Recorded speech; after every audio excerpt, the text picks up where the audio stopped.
لله رب العالمين والصلاة والسلام على سيد الأنبياء والمرسلين أما بعد أعوذ بالله من الشيطان الرجيم بسم الله الرحمن الرحيم يريدون أن يطفئوا نور الله بأفواههم ويأبى الله إلا أن يتم نوره ولو كره الكافرون صدق الله العظيم۔ حضور حق سے محمد کو وہ کتاب ملی، حضور حق سے محمد کو وہ کتاب ملی کہ جس سے قسمت نوع بشر چمک اٹھی۔ یہی وہ کتاب ہے کہ جس کی کوئی مثال نہیں، یہی وہ کلام ہے کہ جس کو کبھی زوال نہیں۔ حضرات محترم، موضوع تو کچھ اور ہی کچھ ہفتے سے چل رہا تھا، لیکن حالیہ دنوں میں کچھ شرپسندوں کی طرف سے سویڈن میں ایسی باتیں پیش آئیں کہ جس تعلق سے کچھ عرض کرنا بہت ضروری ہے۔ یقیناً جتنے بھی ادیان باطلہ ہیں ان کا ضمیر اور دل یہ کہتا ہے کہ وہ جس دھرم کے ماننے والے ہیں یقیناً وہ سچا نہیں ہے، اس لیے کہ وہ جن کتابوں کو اپنے لیے راہنما سمجھتے ہیں وہ کتابیں انہی کے اپنے لوگوں نے بار بار یہ کہا کہ اس میں بار بار تغیر و تبدل ہوا، تبدیلی کرتی جاتی رہی۔ اور یہ بھی ایک حقیقت ہے کہ وہ کتابیں جس کو وہ لوگ آسمانی کتاب کہتے ہیں اس کا کوئی ایک ورق اور ایک صفحہ بھی جو ہے اپنی اصلی حالت پر موجود نہیں ہے۔ مختلف اداروں نے، مختلف انجمنوں نے، مختلف تنظیموں نے مختلف حالات میں ڈھیر سارا روپیہ پیسہ اکٹھا کر کے کسی ایک نسخے پر متفق ہونے کی کوشش کی، پھر بھی نہ ہو سکے۔ اتنی کوشش کے باوجود بھی اصلی عبارت اور اصلی الفاظ ان کے یہاں نہیں ہیں۔ جو کچھ بھی وہ پڑھتے ہیں یا پڑھاتے ہیں یا جس کا حوالہ دیتے ہیں ان کتابوں کے تعلق سے وہ سب ترجمہ ہوتا ہے، سب کا سب ترجمہ ہوتا ہے، اصلی الفاظ اور عبارت ہے ہی نہیں۔ تو ظاہر سی بات ہے کہ وہ بولتے ہیں کہ یہ آسمانی کتاب ہے۔ اگر آسمانی کتاب ہے تو جس شکل میں، جس زبان میں اس کا نزول ہوا اسی شکل اور زبان میں ہونا چاہیے تھا، لیکن نہیں ہے۔ اس کی بھی بہت بڑی وجہ ہے کہ کوئی بھی مذہب رہتی دنیا تک کے لیے نہیں آیا، کچھ خاص اور مخصوص قبیلے اور خاندان کے لیے تھے، کچھ خاص اور مخصوص علاقوں کے لیے تھے، کچھ مخصوص مدت اور زمانے کے لیے تھے۔ اگر کوئی دین ایسا ہے جو صبح قیامت تک کے لیے آیا، نسل انسانی کے ہر فرد، ہر خطے، ہر علاقے، ہر قبیلے، ہر خاندان کے لیے آیا تو وہ مذہب اسلام ہے، اور انشاءاللہ یہ صبح قیامت تک باقی رہے گا۔ اور اس کی وجہ بھی ہے کہ اس سے بیشتر جو بھی انبیاء کرام آئے ان کی زندگی کے صفحات، ان کی زندگی کی صبح و شام، دن اور رات، شب و روز محفوظ نہیں ہیں۔ کسی کی زندگی کے 2-3 سال کے کچھ حالات ملتے ہیں، کسی کی زندگی کے کچھ دعوت و تبلیغ کے حالات ملتے ہیں، پھر وفات کے حالات ملتے ہیں۔ تو جن رہنماؤں کی زندگی ناپید ہو گئی ہو اور موجود نہ ہو تو نسل انسانی ان رہنماؤں کو اپنے لیے آئیڈیل اور نمونہ کیسے بنا سکتی ہے؟ یہ شرف اور شرف فقط حاصل ہے تو جناب محمد رسول اللہ صلی اللہ علیہ وسلم کو حاصل ہے کہ آپ کی والد گرامی کے نکاح ہونے سے لے کر کے شکم مادر میں آنے تک، شکم مادر میں آنے کے بعد ولادت مبارکہ تک، اور ولادت مبارکہ کے بعد دودھ پینے کی جو مدت ہوتی ہے، جو حالات ہوتے ہیں، یہاں تک کہ مائی حلیمہ نے جس اونٹنی پر آپ کو سوار کیا وہ اونٹنی کتنی توانا اور تندرست تھی، کتنی دبلی پتلی تھی، کتنی کمزور تھی، اس کو بھی اصحاب سیر نے لکھا اور قلم بند کر دیا ہے۔ اور اس کے بعد آپ کا بچپنا، آپ کی جوانی اور آپ کا نکاح اور آپ کی دعوت و تبلیغ، آپ پر وحی کا نزول اور آپ کی مکے کی پوری زندگی آپ نے خود فرمایا، جس کو اللہ نے خود فرمایا، جو قرآن میں نقل کیا کہ فقد لبثت فیکم عمرا من قبلہ افلا تعقلون، کہ میں تمہارے بیچ ایک لمبی مدت رہ چکا ہوں۔ مطلب کیا ہے کہ میرے شب و روز، میرے اخلاق، میرے عادات، میرا کردار، میری بولی ٹھیلی، میرا چلنا پھرنا، میرا اٹھنا بیٹھنا، میرا سونا جاگنا، ہمارے معاملات، ہمارے کاروبار، ہمارا لین دین، ہمارا نکاح بیاہ، ہمارا بچوں کے ساتھ رہنا، اعزا اقربا کے ساتھ رہنا، خاندان قبیلے کے ساتھ رہنا، اور دوستوں اور لوگوں سے دوستی نبھانا، ان سے ملاقات کرنا اور آنے جانے والوں سے ملاقات کرنا، ان کی حال خبر لینا، یہ سب تو تمہارے سامنے بالکل آئینہ کی طرح موجود ہے، بالکل آئینہ کی طرح موجود ہے۔ مطلب کیا ہے کہ میری زندگی کے سارے شب و روز تمہاری نگاہوں میں محفوظ ہیں، تمہاری نگاہوں میں محفوظ ہیں۔ چنانچہ اصحاب سیر نے جناب رسول اللہ صلی اللہ علیہ وسلم کی زندگی کے تمام لمحات کو قلم بند کیا ہے، یہاں تک کہ جب آپ دنیا سے رخصت ہو رہے ہیں اس وقت کیا کیفیت تھی، کیا حالت تھی، آپ کے ساتھ کون سے لوگ تھے، آپ کا سر مبارک کس کی گود مبارک میں تھا، اور آپ کے زبان مبارک سے آخری کلمات کیا نکلے، اور آپ جب دنیا سے رخصت ہوئے تو آپ کے ساتھ کیا معاملہ ہوا، آپ کی قبر مبارکہ کہاں بنی، آپ کی نماز جنازہ کیسی پڑھی گئی، آپ کو غسل کیسے دیا گیا، آپ کے لیے قبر کیسے تیار کی گئی۔ یہاں تک کہ قبر تیار کرنے والے دو طرح کے لوگ تھے، ان دونوں میں سے کون پہلے آیا اور کس نے قبر تیار کی، اور آپ کو کس طرح کپڑے میں کفنایا گیا، آپ کو کس طرح آپ کو آخری جامہ پہنایا گیا۔ ان تمام چیزوں کو اصحاب سیر نے محفوظ کر دیا ہے، محفوظ کر دیا ہے رہتی دنیا تک، اور اس سے پہلے کسی بھی زمانے اور حالات میں ایسے لوگ اور ایسا فن نہیں آیا کہ جو ہے کسی کی زندگی کے ایک ایک نقطے کو، ایک ایک لمحے کو، ایک ایک حصے کو محفوظ کرنے والے پیدا ہوئے ہوں اور محفوظ کیا ہو۔ یہ شرف اور شرف اگر حاصل ہے تو امت محمدیہ کو حاصل ہے، اور امت محمدیہ کے ان مخلصین کو، محبین کو، اللہ والوں کو حاصل ہے جو اپنی صبح و شام کو جنہوں نے ایک کر کے جناب رسول اللہ صلی اللہ علیہ وسلم کی زندگی کے ایک ایک لمحات کو محفوظ کر دیا۔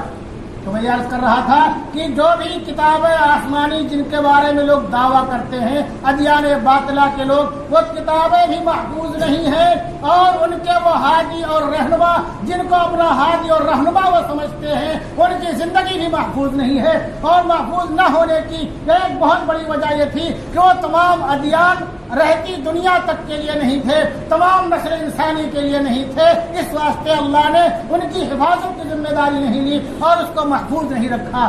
لیکن جناب رسول اللہ صلی اللہ علیہ وسلم کی جو رسالت ہے، آپ پر جو کتاب نازل کی گئی، وہ رہتی دنیا تک کے تمام انسانوں کے لیے، تمام نسل انسانی کے لیے ہے۔ اس میں نہ کوئی ادنا ہے، نہ کوئی اعلیٰ ہے، نہ کوئی عرفہ ہے، نہ کوئی نیچ ہے، نہ کوئی دلت ہے، نہ کوئی پسماندہ ہے، نہ کوئی اعلیٰ ذات کا ہے، نہ کوئی اعلیٰ خاندان کا ہے، ہر ایک کے لیے برابر سراور ہے، ہر ایک کے لیے یکساں ہے۔ تمام احکامات جو روڈ پر پتھر توڑنے والے کے لیے ہیں، وہی شاہی محل میں تخت و تاج پر بیٹھ کر کے فرمان جاری کرنے والے کے لیے بھی ہیں۔ یہی وجہ ہے کہ گزشتہ دنوں نماز کے تعلق سے صف میں ایک شاہ کے ساتھ ایک مزدور بیٹھا ہوا تھا پہلی صف میں، لوگوں نے لکھا یہ اسلام کا امتیاز ہے کہ ایک ہی صف میں کھڑے ہو گئے محمود و ایاز، نہ کوئی بندہ رہا نہ کوئی بندہ رواز۔ تو مذہب اسلام میں ہر ایک کو مسلح پر کھڑے ہونے کی اجازت ہے، آگے سب میں آنے کی اجازت ہے۔ یہاں مسجد کے دروازے اور مسجد کی صفیں کسی کے لیے بند نہیں ہوتی ہیں، کسی کو آگے اور پیچھے نہیں کیا جاتا ہے، سب کو برابری کے حقوق حاصل ہے۔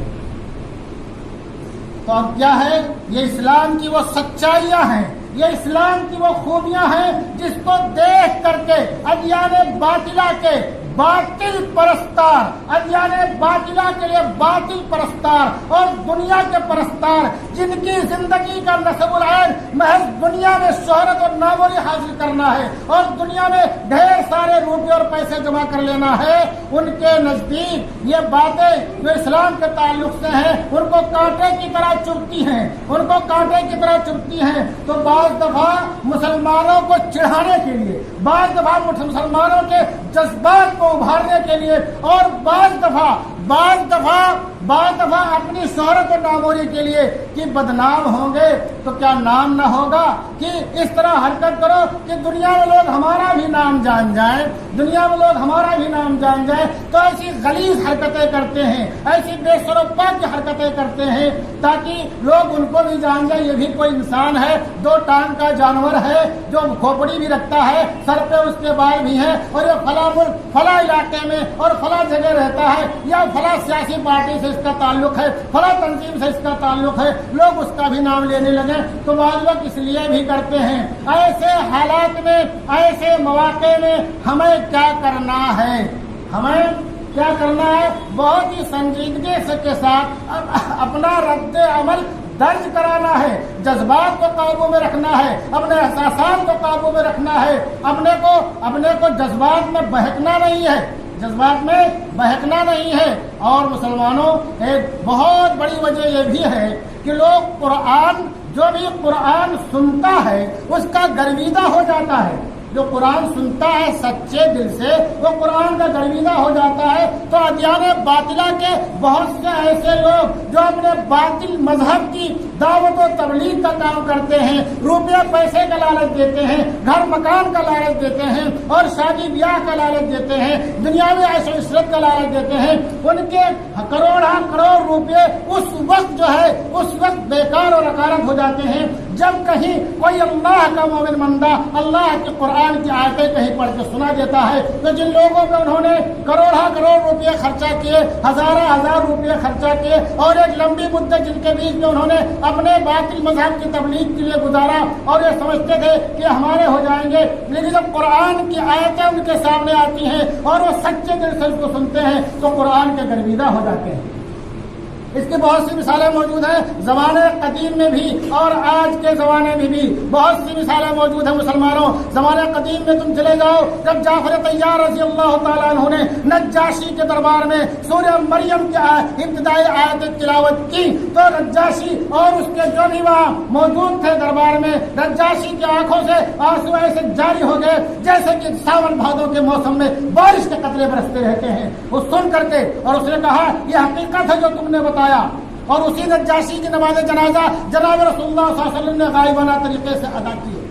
اور اسی طریقے سے ایک شخص ہے قبیلہ بنو سلیم کے جن کا نام ہے قیس بن نصیبہ، جناب رسول اللہ صلی اللہ علیہ وسلم کے دربار میں تشریف لاتے ہیں اور آپ سے قرآن سنتے ہیں اور کچھ سوالات کرتے ہیں، فوراً ایمان لے آتے ہیں، اپنے قبیلے میں واپس جاتے ہیں اور بعد میں ان کے اپنے قبیلے کے 1000 لوگوں کو لے کر کے آتے ہیں فتح مکہ کے موقع سے، اور جناب رسول اللہ صلی اللہ علیہ وسلم کے دست حق پرست پر سب لوگ ایمان لے آتے ہیں۔ اور یہ تو وہ لوگ ہیں جو نارمل تھے، جو جانی دشمن ہے، وہ بھی جب قرآن سنتے ہیں تو ان کا دل نرم پڑ جاتا ہے۔ علامہ جلال الدین سیوطی نے خصائص کبریٰ میں بیہقی کے حوالے سے نقل کیا ہے، جس کو مفسر قرآن مفتی شفیع عثمانی رحمۃ واسعہ نے معرف القرآن میں سورہ بقرہ کی آیت نمبر 23 آیت نمبر 24 کے ذیل میں نقل کیا واقعہ کیا ہے کہ ابو جہل اور ابو سفیان اور اخنس بن شریح یہ تینوں جانی دشمن تھے جناب رسول اللہ صلی اللہ علیہ وسلم کے۔ لیکن ایک بات سوچا، چلو ذرا سنیں محمد کا قرآن کیسا ہے۔ تینوں الگ الگ راستے سے الگ الگ طریقے سے گئے اور جناب رسول اللہ صلی اللہ علیہ وسلم جو تہجد میں قرآن کی تلاوت کر رہے تھے سننا شروع کیا اور صبح ہو گئی، ان کو معلوم بھی نہ پڑا، ان کو اتنا اچھا لگا۔ پھر جب تینوں واپس ہوئے دیکھا تینوں کی ملاقات ہو گئی، تینوں نے بتایا تو ایک دوسرے کو لام تان کر ایسا کیوں کہا، اچھا بھی نہیں آنے کا کسی کو، ورنہ مکہ والوں کو معلوم پڑ جائے گا، سب ایمان لے آئیں گے۔ پھر دوسرے جب رات آئی تو پھر ان کو چین نہ پڑا، پھر تینوں اپنے اپنے طریقے سے چپکے سے گیا قرآن سننا شروع کیا، پھر صبح ہوئی۔ پھر تینوں کے اتفاق سے جب ملاقات ہوئی پھر یہ کہا بھائی بھی تمہارا نہیں سننے کا ہے. پھر تیسری رات آئی, پھر بے چین ہونے برداشت نہ ہوا, پھر قرآن سننے کے لیے پہنچ گئے, پھر سنتے سنتے صبح ہو گئی, پتہ ہی نہیں چلا کہ رات کیسے گزر گئی. اب جو ہے پھر تینوں کی ملاقات ہے, تینوں نے عہد و معاہدہ کیا آئندہ نہیں سننے آئیں گے, ورنہ مکہ والے سب جانیں کہ ہم لوگ اتنے قریب ہو رہے ہیں, اتنا اچھا لگ رہا قرآن سنو, سبھی مان لے آئیں گے. جب صبح ہوئی تو اخنس بن شریق نے اپنی لاٹھی اٹھائی اور سب سے پہلے ابو سفیان کے پاس گئے. کہا بتا دوں رات 3 دن سے جو سن رہا ہے وہ سچا کلام ہے کہ نہیں ہے. پھر ابو جہل کے پاس گئے, ابو جہل سے بھی ایسے ہی کہا. تو ابو جہل نے کہا سنو یار بات تو ٹھیک ہے, لیکن ہمارا اور عبد مناف میں ہمیشہ جو ہے لڑائی ہوتی رہتی ہے, ایک دوسرے کے ہم حریف ہیں, مقابل ہیں. اب انہوں نے جب سخاوت کی تو ہم نے بھی سخاوت کی, انہوں نے جب بہادری کی تو ہم نے بہادری کی, ہم ہر محاذ پر ان کے مقابل میں برابر برابر اترتے رہے. ابھی وہ بولتے ہیں کہ ہمارے درمیان ایک نبی آیا ہے جس پر اللہ کی طرف سے وحی آتی ہے, اب ہم اس کا مقابلہ کیسے کر سکتے ہیں؟ تو میں تو زندگی کے آخری لمحات تک مخالفت کروں گا. تو یہ جو مخالفت کی ابو جہل کی, یہ خاندانی رقابت کی بنیاد پر تھی, تکبر کی بنیاد پر تھی, بڑے پن کی بنیاد پر تھی, حسد اور جلن کی بنیاد پر تھی. لیکن تینوں کے دل نرم ہوئے کہ نہیں, قرآن سنا دو. یہ تو زمانہ قدیم کی بات ہے اور زمانہ حال کی بات لے لو. چند سالوں پہلے کا واقعہ, قاری عبد الباسط صاحب کا نام دنیا میں ہر مسلمان تقریباً جانتا ہے. مصر کے صدر کا روس جانا ہوا تو کچھ باتیں آئیں تو ان سے پورا جواب نہ بن پڑا. پھر دوبارہ وہ جب گئے تو قاری عبد الباسط صاحب کو ساتھ میں لے کر کے گئے, اور ایوان پارلیمان کے جو لوگ تھے وزراء, ان کے سامنے قاری عبد الباسط صاحب نے قرآن کی تلاوت شروع کی. جب قرآن کی تلاوت شروع کی تو جتنے تھے قاری عبد الباسط صاحب نے اپنی زندگی کے محیر العقول واقعات میں اس کو شمار کرایا ہے. یہ عجیب واقعہ جو ہے ہماری زندگی کا یہ ہے. ان سب کی آنکھوں سے آنسو جاری تھے, ان سب کی آنکھوں سے آنسو جاری تھے. نہ قرآن سمجھ رہے تھے, نہ اس کا معنی جانتے تھے, نہ پڑھنا جانتے تھے, لیکن قرآن میں ایسا اعجاز ہے, ایسی تاثیر ہے کہ سننے والا اگر دل سے سنتا ہے تو اس کا دل نرم پڑ جاتا ہے. تو ابھی یہ جو دنیا پیچھے پڑی ہوئی ہے, جو دنیا ہم کو جو ہے ہمارے جذبات کو ابھارنا چاہتی ہے, اور دنیا کے جو سرپسند لوگ ہیں اپنی نام بعض دفعہ اپنا نام پیدا کرنے کے لیے یہ سب حرکتیں کر رہے ہیں, یہ محض حسد, جلن, بغض کی بنیاد پر. اللہ کہتا ہے قل موتوا بغیظکم, تو اپنے غیظ و غضب میں مر جاؤ, لیکن تم اسلام کا, مسلمانوں کا اور کلمے کا, قرآن کا اور محمد رسول اللہ کا کچھ بھی نہیں بگاڑ سکتے ہو.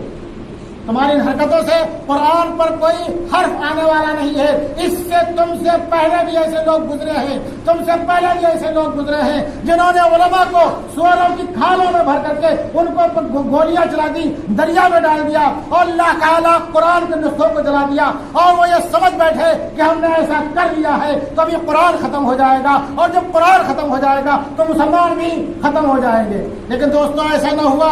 آپ یوگوسلاویہ کی تاریخ پڑھو, آپ روس کی تاریخ پڑھو, آپ چین کی تاریخ پڑھو, اور آپ البانیہ کی تاریخ پڑھو. وہ البانیہ کی تاریخ پڑھو, البانیہ کی جہاں کا ذمہ دار انور ہوجا یہ کہا کرتا تھا کہ پورے روئے زمین پر اگر کہیں الحاد ہے, بے دینیت ہے سب سے زیادہ مضبوط, تو ہمارے البانیہ میں ہے, ہمارے البانیہ میں ہے. اس کی حکومت 40-45 سال تک تھی, بہت ظلم و زیادتی کیا اس نے مسلمانوں پر, مسجدوں کو شراب خانے میں تبدیل کر دیا, سور کے باڑے میں بدل دیا. اگر کسی کے بارے میں معلوم پڑتا تھا کہ یہ روزہ رکھے ہوئے ہے تو اس کو شراب پلا کر کے اور خنزیر کا گوشت کھلا کر کے اس کے روزے کو توڑاتا تھا. وہ اتنی سختی اس نے کر رکھی تھی دوستوں. لیکن ان تمام کے باوجود جب 1995 کے آس پاس البانیہ میں جمہوریت آئی اور وہاں کے لوگ آئی, وہاں کے عوام کی جب حکومت بنی دوستوں, تو وہ لوگ جو کہ نہایت ہی کمزور لگتے تھے,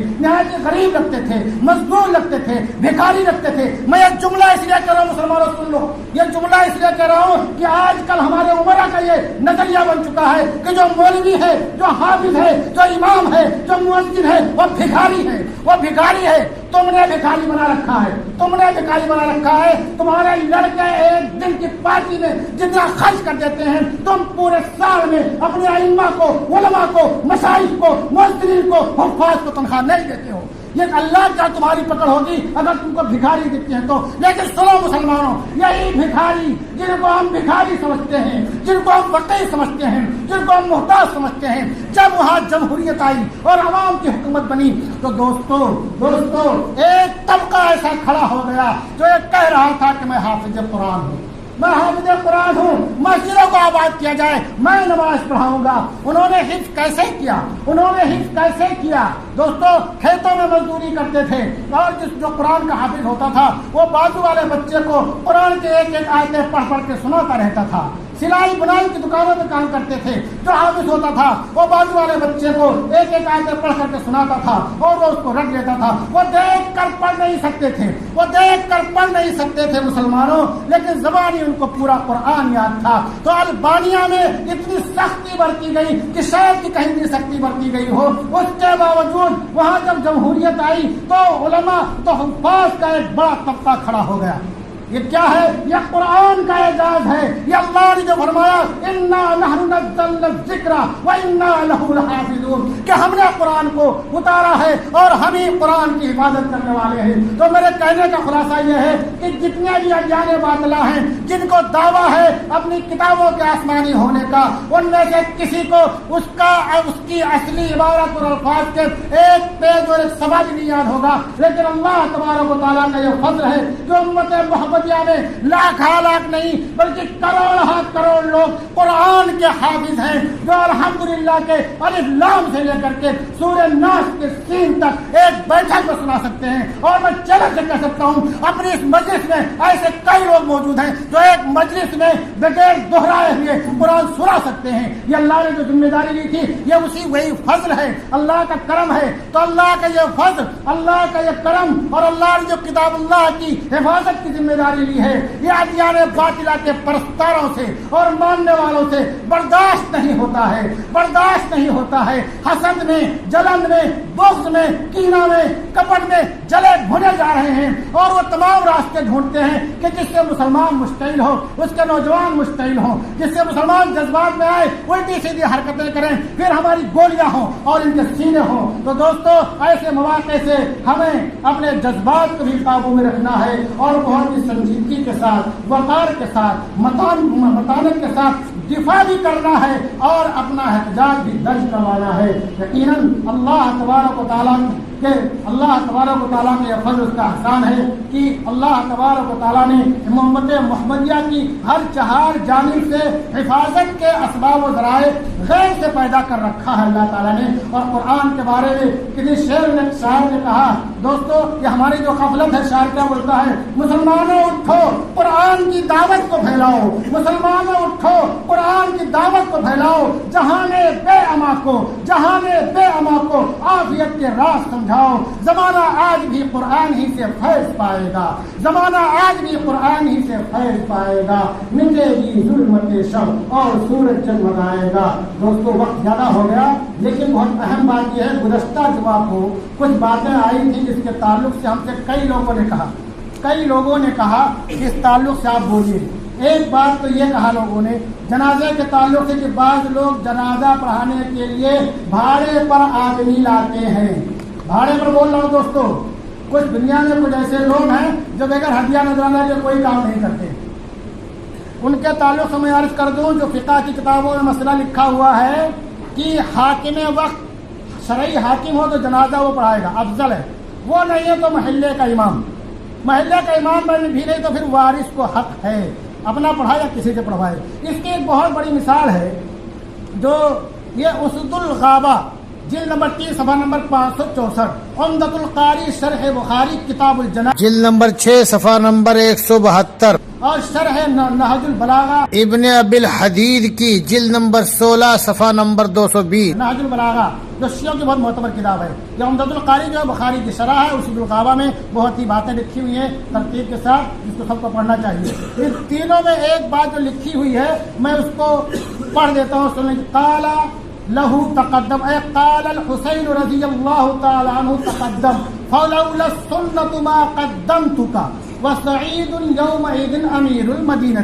یعنی حضرت حسین رضی اللہ تعالیٰ عنہ نے حضرت حسن رضی اللہ تعالیٰ عنہ کی شہادت کے بعد ان کی نماز جنازہ پڑھانے کے لیے حاکم مدینہ سعید بن العاص کو کہا کہ آپ آگے بڑھیے، یعنی نماز جنازہ پڑھائیے، اور ساتھ میں یہ بھی کہا کہ اگر یہ سنت کا ہوتا تو میں آپ کو آگے نہ بڑھاتا۔ مطلب کیا ہے، جو حاکم شرعی ہے وہ جنازہ پڑھائے، یہ کیا ہے، حضرت کیا بولتے ہیں کہ یہ سنت ہے۔ کیا ہے، آج ہمارے وہ بھائی جو کہ بھاڑے پر ایمان لاتے ہیں وہ سوچ لیں کہ اچھا کام کرتے ہیں کہ غلط کام کرتے ہیں۔ دوسرا سوال، ہمارے کچھ لوگوں نے یہ کہا کہ ہمارے علاقے میں ایسا ہوتا ہے کہ مٹی دینے کے بعد جب لوگ گھر آتے ہیں تو نہاتے دھوتے ہیں، کپڑا دھلتے ہیں، ایسے جلدی گھر میں اٹھے بیٹھے گا نہیں۔ تو دوستو یہ غیروں کی روایت ہے۔ غیروں کے یہاں کیا ہے کہ وہ دفن کرنے کے بعد اکثر لوگ منڈی چلاتے ہیں اور نہاتے ہیں اور کیا کرتے ہیں۔ یہ مسلمانوں کا طریقہ نہیں، مٹی جو دے کر کے آ رہے ہیں، اگر آپ نے جنازے کی نماز پڑھی ہے، مٹی بھی دی ہے تو آپ کو 2 قیراط کا ثواب اور 1 قیراط وہاں پہاڑ کے برابر ہے۔ اس کے بعد آپ کو نہ نہانے کی ضرورت ہے نہ کپڑا دھلنے کی ضرورت ہے۔ دوستو یہ غیروں کا طریقہ ہے جو اپنے بہت سے لوگوں نے جیسے اور بہت سی باتوں کو اپنا لیا، اس بات کو بھی اپنا لیا۔ اگر آپ ایسا لازم سمجھتے ہیں تو یہ سمجھو کیا غیروں کے طریقے کو اپنا رہے، تو کیا کرنی دھرنی کے بعد ایسے کرتے آپ بھی کر رہے ہو، تو آپ میں انہیں کیا فرق رہ جائے گا۔ تیسری بات، کچھ لوگوں نے کہا کہ عورتوں کو قبرستان جانے سے کیوں منع کیا جاتا ہے۔ یہ تینوں موضوع ایسا ہے، کبھی زندگی نہیں یاد، باقی صحبت زندہ، تو تفصیل سے حوالے سے بات کروں گا، خالی اتنا سن لو۔ حدیث میں ہے کہ مطلق عورتوں کو قبرستان جانے سے منع نہیں کیا گیا، زیادہ آنے جانے والیوں کو منع کیا گیا ہے، اور وجہ کیا ہے وہ تفصیل طلب ہے، کبھی انشاءاللہ یاد باقی صحبت زندہ۔ وہ علینا الا البلاغ۔